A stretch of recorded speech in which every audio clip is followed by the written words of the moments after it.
ನಮಸ್ಕಾರ ಸ್ನೇಹಿತರೆ, ನಾವು ಇವಾಗ ಎಲ್ಲಿದ್ದೀವಪ್ಪ ಅಂದರೆ ಶ್ರೀ ಕಬಾಳಮ್ಮ ದೇವಿ ದೇವಸ್ಥಾನದಲ್ಲಿ ಇದ್ದೀವಿ.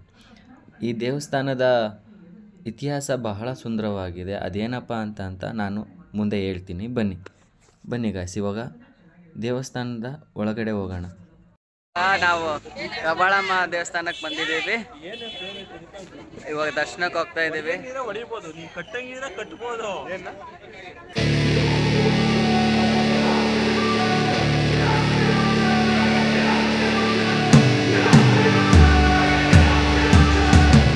ಶ್ರೀ ಕಬಾಳಮ್ಮ ದೇವಿ ದೇವಸ್ಥಾನವು ನಮ್ಮ ರಾಮನಗರ ಜಿಲ್ಲೆಯ ಕನಕಪುರದಿಂದ ಸತಾನೂರು ರಸ್ತೆಯಲ್ಲಿ 20 ಕಿಲೋಮೀಟರ್ ದೂರ ಹೋದರೆ ಅಲ್ಲಿ ಕಬಾಳು ಎಂಬ ಊರಿನಲ್ಲಿ ನೆಲೆಸಿದ್ದಾರೆ.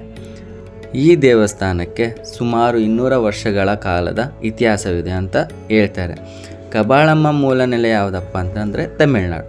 ಆದರೆ ಕಬಾಳಮ್ಮ ಇಲ್ಲಿಗೆ ಯಾಕೆ ಬಂದರು ಅಂತಂದರೆ, ಕಬಾಳಮ್ಮ ದೇವಿಯು ತನ್ನ ಪರಿವಾರದ ದೇವರುಗಳ ಜೊತೆ ಲೋಕ ಸಂಚಾರಕ್ಕಾಗಿ ಕಬಾಳು ಎಂಬ ಊರಿಗೆ ಹತ್ತಿರ ಬಂದಾಗ ಜೋರಾಗಿ ಮಳೆ ಬರುತ್ತಂತೆ.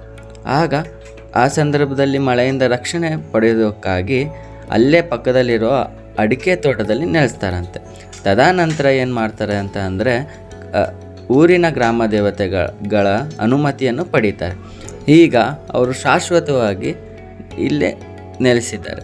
ದೇವಿ ಕಬಾಳು ಊರಿನಲ್ಲಿ ನೆಲೆಸಿದ್ರಿಂದ ಕಬಾಳಮ್ಮ ಎಂಬ ಹೆಸರಿನಿಂದ ಪ್ರಸಿದ್ಧಿಯಾಗಿದೆ. ಇದೇ ಗೈಸ್ ಕಬಾಳಮ್ಮ ದೇವಿಯ ಇತಿಹಾಸ. ನಾವು ದೇವಸ್ಥಾನಕ್ಕೆ ಜಾಸ್ತಿ ಹೋಗ್ತಾ ಇದ್ದೀವಿ. ಏನು ವಿಚಾರ ಇರ್ಬೋದು?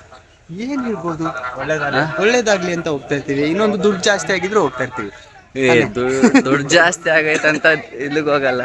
ಬೇಡ ಆಂಟಿ, ದಯಣ ನೆಮ್ಮದಿ ಸಿಗ್ಲಿ. ನಮ್ಗೇನ್ ಆಗಿರ್ಬೋದು, ದೇವರು ದೇವರ ಮೇಲೆ ಭಕ್ತಿ ಜಾಸ್ತಿ ಆಗಿದೆ. ಅವಾಗೆಲ್ಲ ಬುದ್ಧಿ ಕೊಡ್ಲಿ ಅಂತ, ಜಾಸ್ತಿ ಚೆನ್ನಾಗಿ ದುಡಿಮೆ ಮಾಡಕ್ ಮನ್ಸ್ ಕೊಡ್ಲಿ ಅಂತ, ಅವಾಗೆಲ್ಲ ಬರೀ ಸಾಲ ಎಲ್ಲ ತೀರ್ಸಪ್ಪ ಅಂತ ಬೇಡ್ಕೊಳಕ್ ಹೋಯ್ತೀವಿ. ಒಳ್ಳೆ ಆಯಸ್ಸು, ಆರೋಗ್ಯ, ನೆಮ್ಮದಿ ಅದೆಲ್ಲ ಕೊಡಬೇಕು. ಇನ್ನು ಲೈನ್ ಅಲ್ಲಿವರೆಗಿದೆ. ಕಡೆ ಮುದ್ದು ಕೊಡ್ಬೋದ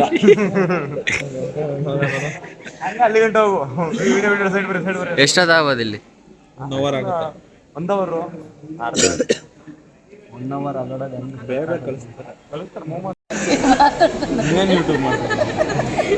ಸಡನ್ ಆಗಿ ಮರ್ತಾ ಬಿಡುತ್ತೆ. ಏನ್ ಮಾಡೋಣ? ಅದಕ್ಕೇನಂತಾರೆ ಅಂತ ನೀನು ಸ್ವಲ್ಪ ಹೇಳ್ಬಿಟ್ಟೆ. ಸಬರ ಖರಾಬ್. ಲೈಕ್ ಮಾಡಿ, ಶೇರ್ ಮಾಡಿ,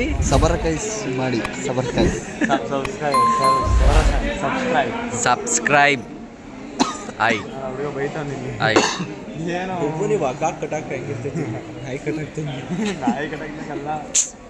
ಏನಂತ ಹೇಳ ತಂದಿದ್ದೀವಿ. ಸೆಂಟ್ರಲ್ಲಿ ಅದೊಂಥರ ಏನೋ ಇರುತ್ತಲ್ಲ, ವೈಟ್ ಕಲರ್ ಬಾಲಲ್ಲಿ ಬೆಂಡು, ಅದು ವಾಪಸ್ ಕಳಿಸ್ತಾರೆ. ಈ ಕಣ್ಣಲ್ಲಿ ಇನ್ನೀ ಏನೇನು ನೋಡ್ಬೇಕೋ ಕಾಣೆ. ಮಂಗಳಾರತಿ ಮಾಡ್ತಾವ್ರ ಬ್ರೋ.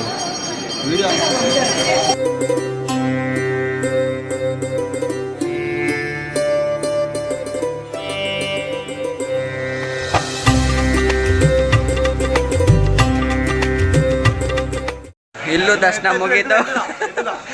ದರ್ಶನ ಹೆಂಗಾಯ್ತು? ಅಯ್ಯೋ, ಈ ನನ್ನ ಮಕ್ಳು ಮತ್ತೆ ಶುರು ಮಾಡಿದ್ರಯ್ಯ. ದರ್ಶನ ಚೆನ್ನಾಗಾಯ್ತು.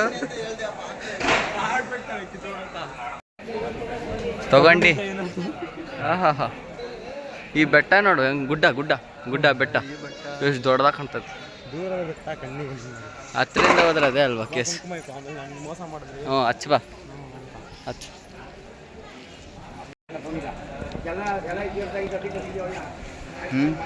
ಚೆನ್ನಾಗಿ ಕಾಣ್ತೈತೆ.